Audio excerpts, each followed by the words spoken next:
Giustament, come m'ha contat un monar montat par miracle sus una lesan del Basacle, s'è dit qu'un xot és arribat sus un molí de ben trapat per anar a crompar 2 olivos al port de mar de Fuensalribos. Quoi de mieux pour commencer ce podcast que les mots de Goudouli, célèbre poète occitan du XVIIe siècle. L'extrait que je viens de vous lire provient d'un poème où il met à l'honneur le village dont nous allons parler, Caen-Foncegrive. C'est grâce à son imagination que le petit ruisseau sur les berges duquel nous aimons nous promener est devenu le grand port de mer. Mais c'est à une autre promenade que je vous invite aujourd'hui, une promenade dans l'espace et dans le temps, grâce au témoignage d'amoureux de cet endroit privilégié, comme le souligne Monsieur le maire Jean-Pierre Gasque. On a la chance d'être dans un village qui a beaucoup d'atouts et une proximité intéressante et aux portes avec la ville et la 4e ville de France et aussi aux portes de la campagne. Quand vous regardez le plan, vous voyez qu'il y a un peu d'espace, quoi. Habitant entre Toulouse et la campagne du Lauragais, les Caen-Foncegrivoises et les Caen-Foncegrivois profitent en effet d'une commune à dimension humaine où il fait très bon vivre. Son nom possède une étymologie controversée. Pour certains, Foncegrive vient de Fons Sacriva, la fontaine sacrée, tandis que d'autres estiment que ce nom vient de Fons Agri, la fontaine du champ. Pour sa part, Caen serait d'origine gallo-romaine et désignerait la 5e borne miliaire à partir de Toulouse. Mais tout cela ne nous dit pas pourquoi notre village porte un nom composé, Monsieur Gasque. Beaucoup pensent que ce sont 2 communes qui se sont rapprochées. Ce n'est pas du tout le cas. La commune était initialement, depuis que les communes existent, la commune de Caen, point. Q-I-N-T, point, terminé. Il se trouve que en 1992, le maire d'alors, Bernard Solera, a souhaité, avec son conseil municipal, au début des années 90, développer l'activité, et même avant, puisque la zone artisanale de Ribote a été créée au premier mandat à partir de 83-85, je crois. Mais à l'époque, les communes percevaient la taxe professionnelle directement. C'est-à-dire que plus il y avait d'entreprises, et plus les impôts professionnels rentraient. Et nous avons eu également l'honneur, si je puis dire, de recevoir l'école de commerce qui s'est installée à Antior. Et c'est vrai que sur une adresse, 3130 Caen, les gens ne connaissaient pas. Le village de Caen, qui n'était pas connu des gens de l'extérieur, y compris des Toulousains. Par contre, Foncegrive était très connu, puisque sur la route de Castres. Et donc, je crois que c'est le 19 octobre 92, nous avons pris une délibération en conseil municipal pour adjoindre le nom de Foncegrive à Caen. Et donc, la commune est devenue Caen-Foncegrive. Et moi, je trouve que ça balance pas mal. Ça balance pas mal, en effet, à condition, selon Daniel Demetz, de prononcer correctement. Les nouveaux arrivants, je ne sais pas pourquoi, prononcent Kent, et du coup, même les anciens prononcent le T. Et moi, je ne le prononce pas. Mais enfin, bon, ça, c'est vraiment un petit détail. Daniel Demetz était encore bébé quand ses parents sont arrivés en 1949. Nous étions 300 à l'époque, et il y avait beaucoup de fermes encore au village. Il y avait 5 fermes au village. Entre autres, alors ça c'est quelque chose que j'aime bien raconter aux nouveaux arrivants, la pharmacie du centre était une ferme. Donc, le matin, les vaches partaient de l'étable vers le pré par la rue principale du village, qui ne s'appelait pas une rue, c'était la route. Et le soir, elles rentraient du pré à l'étable par le même chemin en sens inverse. Alors ça, c'est une anecdote que j'adore parce que les gens sont très surpris. Les pharmaciens eux-mêmes, quand je leur ai raconté il n'y a pas longtemps, ils n'en revenaient pas. Fille de garagiste, Danielle pourrait reprendre les mots de Baudelaire. « J'ai plus de souvenirs que si j'avais 1000 ans. » Elle se souvient du temps où les maisons ne possédaient pas l'eau courante et où les clients de son père lui parlaient patois, comme elle dit. Elle se souvient du café Goudouli, qui faisait tout à la fois café, épicerie, tabac et cabine téléphonique. Elle se souvient des commerçants ambulants, du cordonnier derrière sa fenêtre, du ramassage du lait dans les fermes, des bœufs qui tractaient les charrues, ou encore du catéchisme. Le catéchisme, c'était à Caen au presbytère. C'était le curé lui-même qui nous faisait le catéchisme et nous avions droit, après le catèche, à une séance de projection de Tintin en diapositive. Et il fallait lire les bulles. Et je ne sais pas pourquoi, c'était toujours moi qui lisais les bulles et qui lisais aussi à la messe le dimanche, là. Que ça m'agaçait un peu, enfin bon, bref. Mais ça m'a appris à parler en public, vous voyez. En fait, le village, c'était une grande famille. On se connaissait tous, bien évidemment, parce que quand je dis 300 personnes, c'était y compris toutes les fermes à Caen. On aurait presque compté les vaches et les cochons pour arriver à 300. Hein. On était 300 tout juste, jusqu'en 60, jusqu'au premier lotissement. Et donc, évidemment, on se connaissait tous, on était très liés. Il n'y avait pas la télé, quand j'étais petite. On se retrouvait le soir devant les maisons, assis sur des chaises. Les gosses jouaient pendant que les parents discutaient.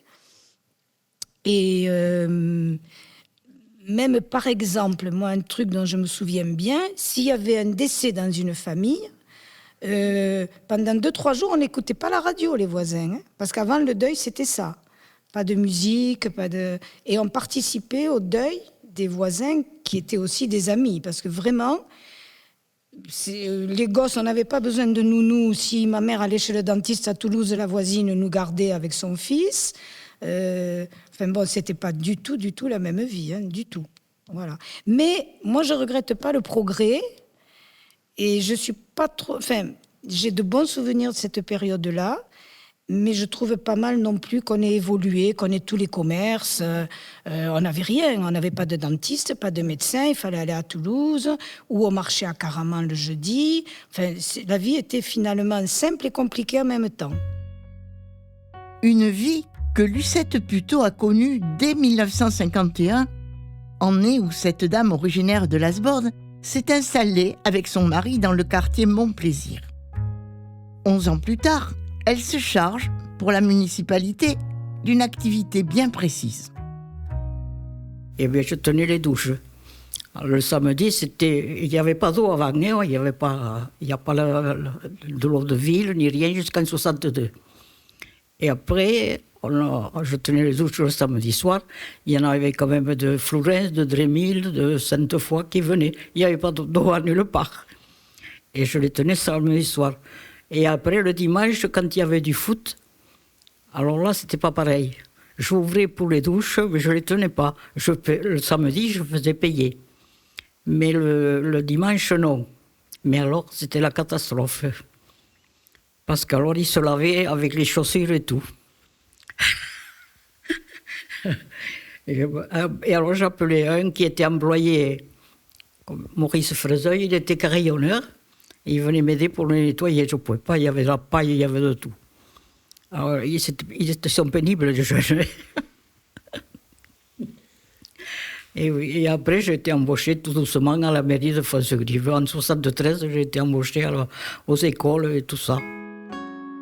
Lucette parle ici de la nouvelle école et non de la mairie-école construite en 1937 qui a marqué bien des personnes, en particulier Yvette Gay, née dans la ferme de Quinte qu'elle habite toujours.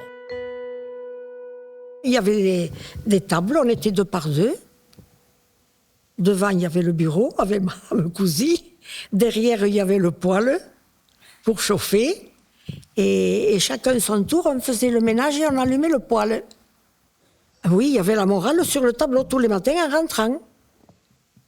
Déjà, bonjour madame, il fallait commencer. Et oui. Et après, il y avait la morale et tout. Oui, c'était très bien. Il fallait nettoyer le tableau, tout. Il fallait faire le ménage. C'était le soir qu'on le faisait, le ménage. Le soir, balayer l'école, pousser les tables. Et le matin, en arrivant, on allumait le poêle. L'école se trouvait alors au premier étage et la mairie au rez-de-chaussée. Celle-ci a désormais pris toute la place dans un bâtiment qui fait encore beaucoup parler de lui et que monsieur le maire a appris à apprécier. Oui, alors c'est une architecture art déco. C'est un bâtiment qui n'est pas classé, même s'il est remarquable. Il n'a pas été classé parce qu'il a subi quelques modifications, je dirais, au niveau des huisseries. Ce qui est étonnant dans ce bâtiment, c'est son côté extrêmement équilibré et géométrique. C'est ces beaux windows qui sont les bureaux actuellement du DGS, directeur général des services et directeur de cabinet, qui donnent l'impression d'être un peu dans... Quand il pleut, on a l'impression d'être en mer dans un paquebot et de recevoir les embruns. Et l'horloge, c'est effectivement, je dirais, un point remarquable dans l'axe de la route nationale. À l'époque, c'était la route qui allait à Castres, donc route de Castres, qui était un axe extrêmement emprunté. Que dirais-je de plus de ce bâtiment? Il est en béton, c'est une passoire thermique redoutable. Ça, c'est pas le bon côté des choses.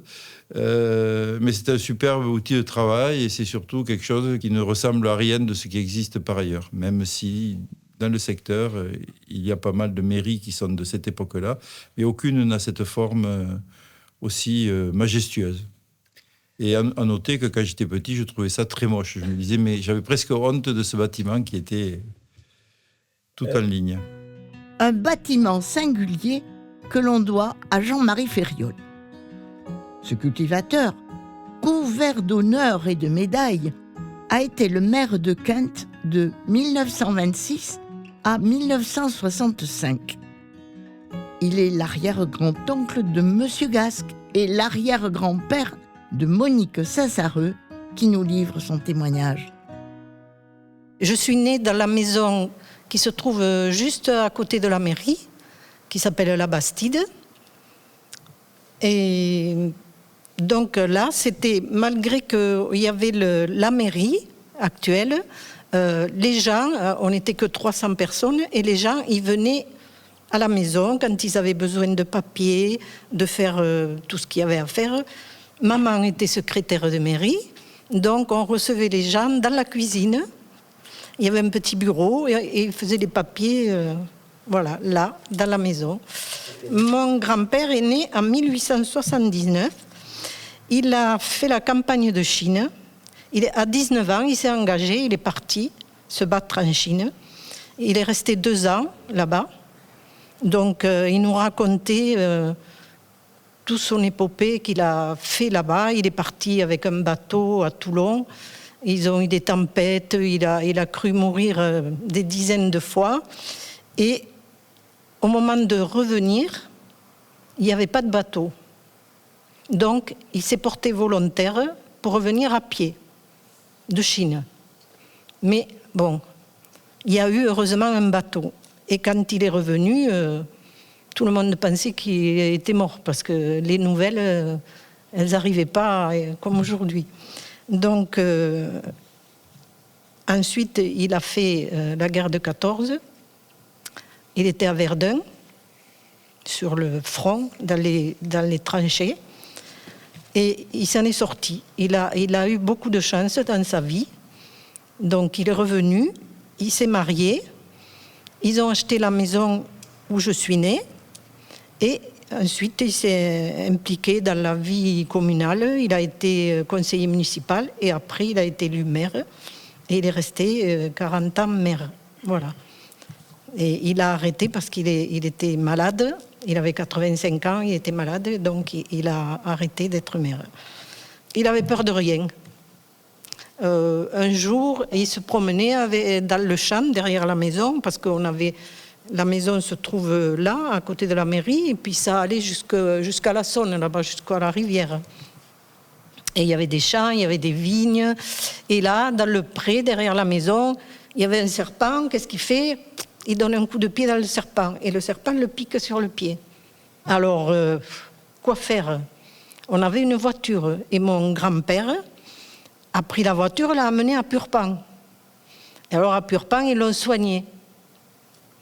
Et ils ont dit, c'est pas une vipère qui vous a piqué. Si, c'est une vipère. Mais non, c'est pas possible parce que vous seriez pas vivant si elle vous avait piqué.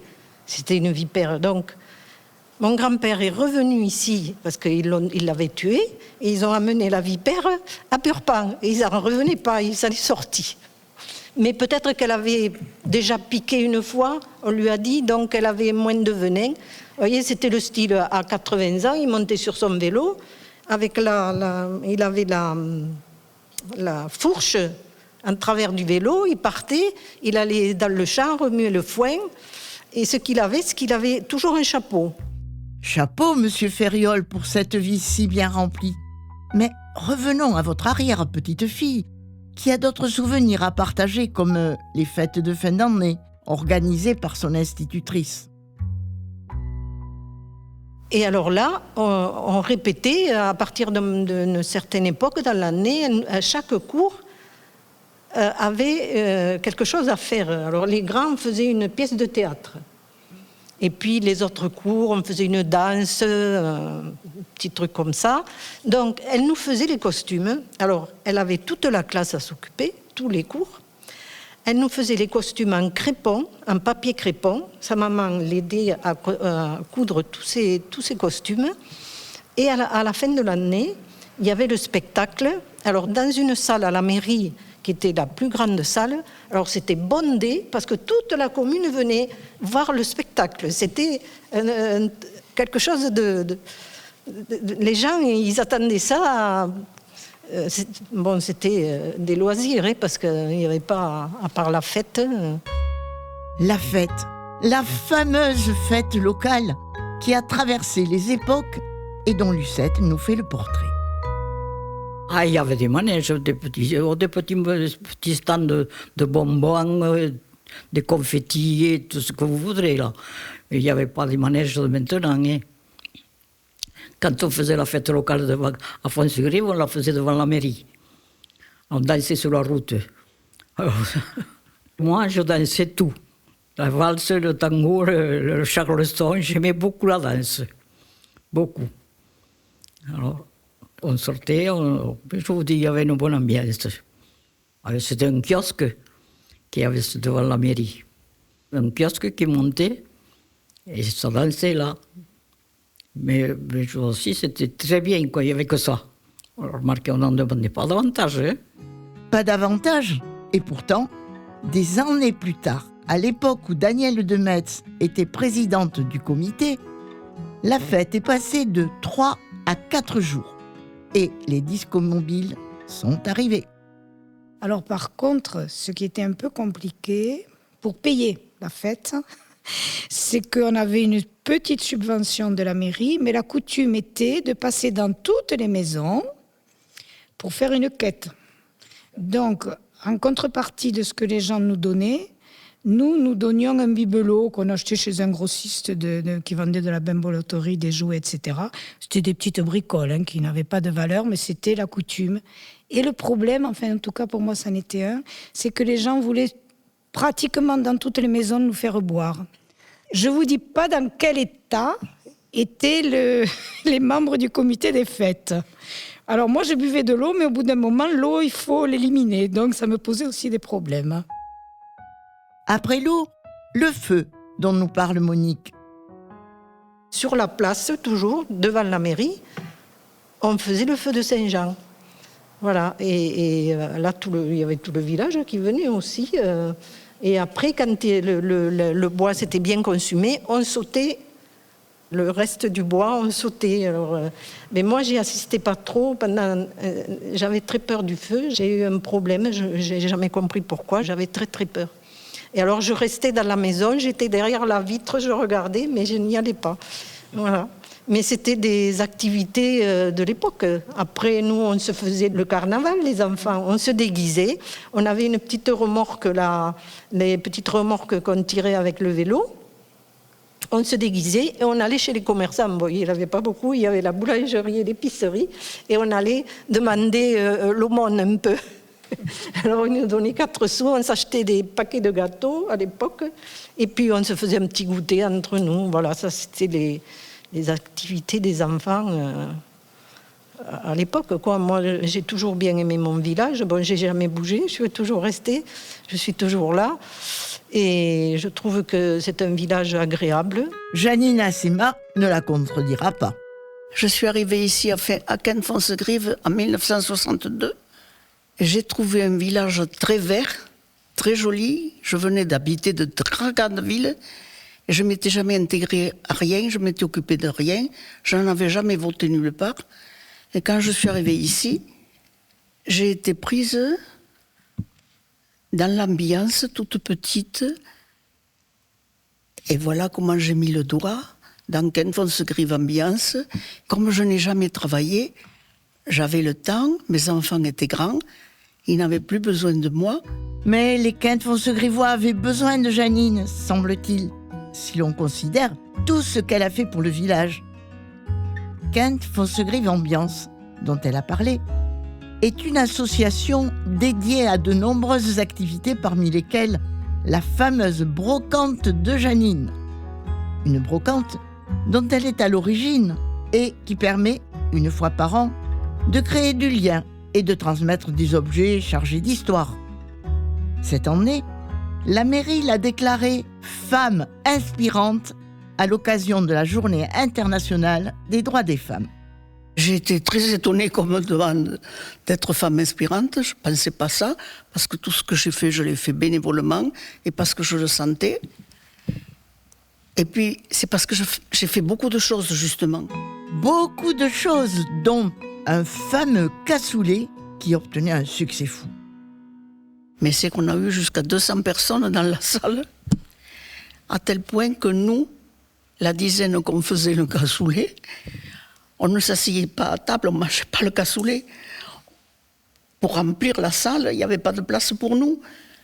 Et on arrivait avec nos grandes bassines, on était deux qu'on tenait, et la troisième,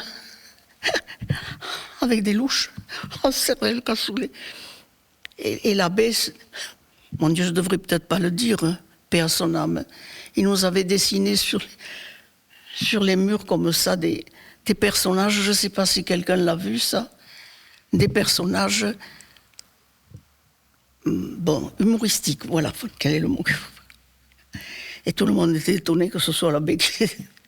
Bon, voilà, ça c'était des soirées. Une année, un samedi matin, chez la personne où on le fabriquait, qu'elle avait un grand garage, le cassoulet, il y avait de la mousse partout. Le cassoulet, qu'est-ce qui s'est passé? On n'a jamais su. Il a fallu que dans l'après-midi, aller tout acheter et refaire un cassoulet pour le soir.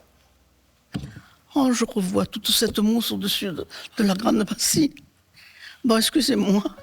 Vous êtes tout excusée, Janine. Et comme vous avez évoqué la figure de Monsieur l'abbé, il est temps de parler de l'église, ou plutôt des églises.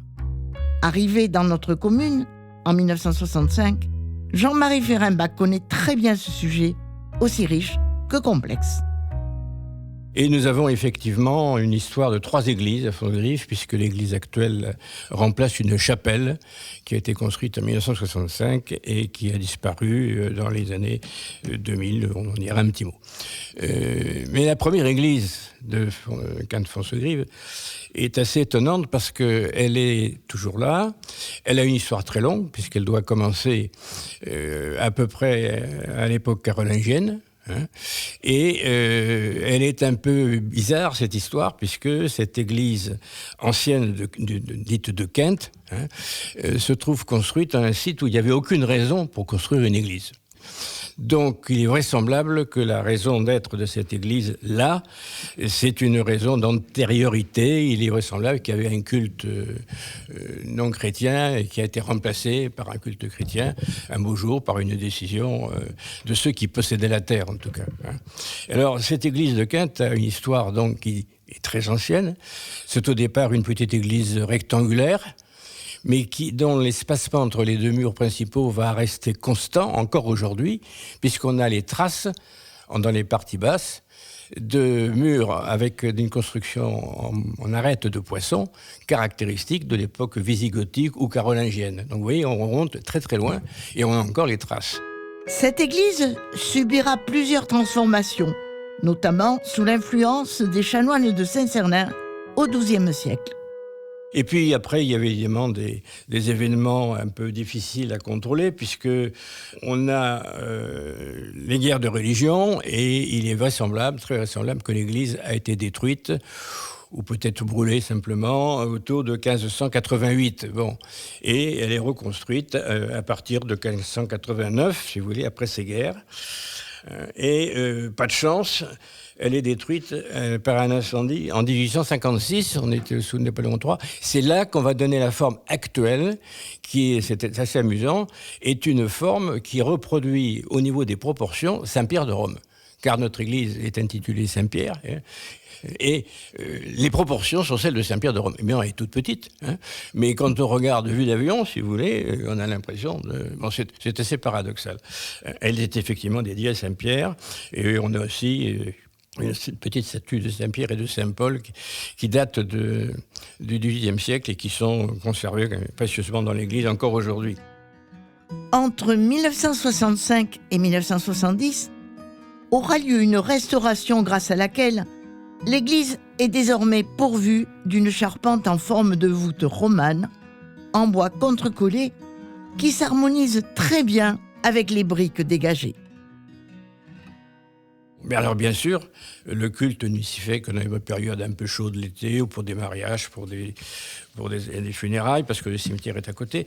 Mais évidemment, le lieu de culte principal s'est peu à peu déplacé vers le centre-ville. Mais ce qui est assez extraordinaire, c'est que l'abbé Bacrabert, qui était déjà curé de Quinte depuis une dizaine d'années, avait conscience, lui, que l'urbanisme se développerait sur les axes, donc autour de la mairie qui date d'un peu avant la guerre. Et donc, il cherchait comment faire. Bon, il voulait penser le futur. Et il se trouve qu'il avait reçu un don pour la paroisse d'un rapatrié d'Afrique du Nord, un dénommé Dutruel. Et il avait une offre de la disponibilité d'un hangar agricole d'un agriculteur qui n'en avait plus l'usage, un hangar agricole en charpente métallique, si vous voulez, très simple, uniquement un abri, bon, mais qui faisait quand même 30 mètres sur 9 mètres de large, si vous voulez, donc on pouvait dedans faire quelque chose de tout à fait raisonnable pour accueillir au moins 200 personnes. Et le fournisseur de matériaux de construction, qui s'appelait à l'époque Bacou, qui était remplacé par Chausson aujourd'hui, Bacou lui avait dit l'abbé, si tu as besoin de matériaux, je te les mets à disposition et tu me rembourseras plus tard avec des kermesses. Bon. Il faut croire que le ciel était avec l'abbé Bacrabert. Ce dernier apprend que des compagnons bâtisseurs qui devaient travailler sur un monastère à Poitiers durant les vacances se retrouvent finalement désœuvrés. Nourris et logés par la population, ce sont eux qui, en 2 mois, ont construit notre chapelle. Alors évidemment, notre curé, il voyait quelque chose d'un peu miraculeux, mais effectivement, ça tenait un peu du miracle quand même. Alors nous avons eu pendant un certain nombre d'années, 25 ans au moins, cette chapelle qui s'est vue dotée de locaux complémentaires, parce que notre père curé, à l'époque où la mairie n'avait pas encore les budgets pour le faire, a finalement construit. Il a construit pour accueillir. Et on a gardé cette construction comme lieu de culte jusqu'en 2000-2003, si vous voulez exactement. Bon. Un lieu de culte qui, sous l'impulsion d'un nouveau prêtre, a été délaissé au profit d'une nouvelle église. On a construit donc une église avec les fonds du diocèse, qui est, je dirais, du banal des années 2000, si vous voulez. Bon, et qui est toujours en place, et qui est un lieu de culte qui accueille assez largement, puisque par rapport à notre environnement, on a quand même un certain nombre de pratiquants et de manifestations qui s'y font, et cette église est bien placée, elle est visible, si vous voulez. Voilà.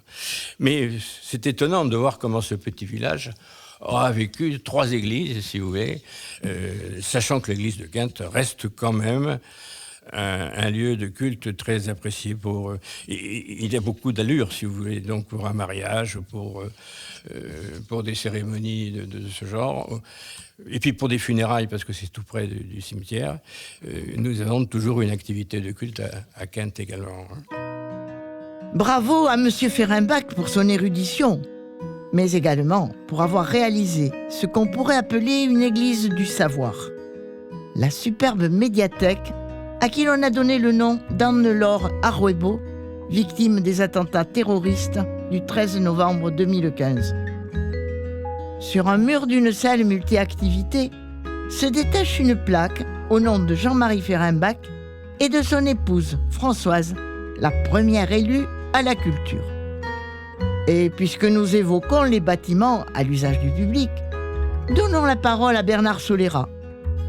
Maire de mars 1983 jusqu'en mai 2020, il avait souhaité développer les infrastructures de notre commune. Si on a pu faire ce village, ce qui était important, c'est quand on est arrivé, il y avait des associations énormes de tous les côtés. On a le premier foyer rural de Haute-Garonne. Et puis, il manquait des terrains, il manquait des installations, il manquait des clubhouses, il manquait des trucs, des bâtiments fermés pour pouvoir jouer au volleyball ou au tennis, on fait tennis couvert. Et notre travail, la médiathèque, il y avait une bibliothèque, mais c'était la médiathèque, c'est autre chose. Notre problème, c'était de pouvoir apporter à toutes ces associations qui aimaient la commune, leur apporter le maximum de services. Et c'est de là qu'on a essayé de faire des affaires. On a vendu les terrains communaux, on a bien vendu, donc ça nous a permis de faire des infrastructures qui ont été... je vais raconter 2 anecdotes. On a été l'une des premières communes de Haute-Garonne à construire un vélodrome couvert. Et le vélodrome couvert, c'est très bien. Arrive un jour, je ne dirai pas son nom, enfin, il est très connu. Arrive un jour un homme politique très important, vient me demander une salle. Et tous les salles étaient occupées. Je lui ai dit, écoutez, si vous voulez faire à l'intérieur du vélodrome, vous pouvez le faire, mais parce que toutes les salles, vraiment, il y en avait des salles, bien sûr, il y a beaucoup d'utilisation de salles. Et il s'est tellement gelé, parce que le vélodrome était couvert, mais il a dit, j'offre le chauffage. Alors, on a un vélodrome couvert, chauffé. Ensuite, on a fait l'espace Bernard Solera, enfin, c'est pas mon nom, qui est sur la route. Et c'est une très, très belle salle de réception. Et un jour, on invite je ne dirais pas son nom non plus, mais la sénatrice, on l'invite, une journée très chaude. Et on en profite pour l'inviter. Et en sortant, elle a dit, j'en peux plus. Je vous offre la ventilation, enfin l'air climatisé. C'est comme ça qu'on a réussi à trouver des solutions qui nous permettaient il n'y a aucune association qui se plaint du manque de place, du manque de... Bon, il y a toujours beaucoup d'animation sportive. Et c'est ce caractère villageois que j'ai voulu avec des gens compétents qui étaient avec moi, qui étaient très intéressants. On a voulu conserver ce patrimoine de village, un village qui vit beaucoup, mais qui vit bien. Parmi les gens compétents auxquels M. Solera fait référence, citons Louis Lagarde. Cet ingénieur à la SNCF, arrivé dans notre village en 1969, s'est impliqué dans l'organisation des transports scolaires avant d'entrer au conseil municipal pour y effectuer de nombreuses tâches. Disons qu'il y avait un grand nombre d'habitants qui arrivaient, puisque 2 lotissements avaient été autorisés avant notre arrivée, et ces lotissements se remplissaient. Par contre, il n'y avait aucun équipement collectif, il n'y avait pas d'école, il y avait uniquement 2 classes préfabriquées. C'était en 1972, nous avons construit le groupe scolaire, qui existe à l'heure actuelle, bien entendu, et agrandi également l'école maternelle. Ensuite, deuxième problème, c'était trouver, bien entendu, des terrains pour réaliser des stades pour que notre jeunesse puisse effectivement faire du sport. Voilà, à l'issue de ça, bien entendu, je suis resté 12 ans comme élu, comme premier adjoint. Et puis j'ai fait un 3e mandat avec notre successeur, bien entendu, Bernard Solera. Bernard Solera, qui nous fait l'inventaire des atouts de Quinte-Foncegrive. Vous savez qu'on a un pôle de santé Donc on peut être très fier de l'équipe, parce qu'il y a quand même une maison de retraite, une clinique Corian de soins, et la Croix du Sud, qui est quand même l'énorme clinique. Et ça, on a réussi à attirer à nous ce genre de... Et pour une ville de 6000 habitants, c'est énorme. Il y a tout sur place, il y a tous les commerces. Le marché, il y a un marché le samedi matin, il y a une dizaine de restaurants, il y a une zone d'activité, enfin bon. C'est vraiment une commune qui attire le monde. Louis Lagarde peut en témoigner. Souvent, je discute avec des gens qui habitent Toulouse ou Colomiers ou autres, ils souhaiteraient bien habiter dans notre commune, qui a conservé effectivement ce caractère semi-rural. Caractère semi-rural que monsieur le maire, Jean-Pierre Gasc, a souhaité souligner lui aussi. Nous lui avons demandé, pour conclure, où il amènerait quelqu'un qui n'aurait pas la chance de connaître Quinte-Fonsegrive.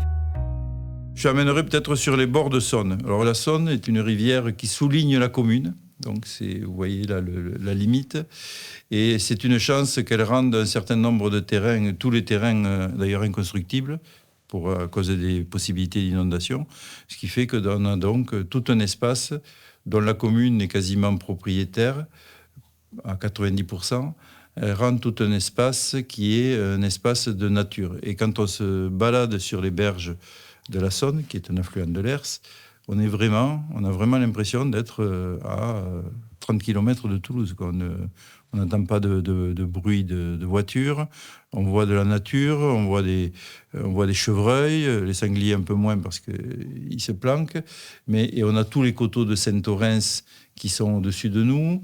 On a une vision, alors on voit un peu Fonsegrive, les lotissements qui sont sur les coteaux, mais je l'amènerai là, oui, pour dire que la nature s'invite vraiment jusqu'au cœur de Fonsegrive, et au-delà même jusqu'à l'Hers. Et d'ailleurs, il y a un grand parc qui a été créé, qui s'appelle le Grand Parc de l'Hers par la métropole, et qui va d'ailleurs relier toutes les communes dont Fonsegrive en limite Toulouse. Voilà. Avec bien sûr l'accent sur la nature.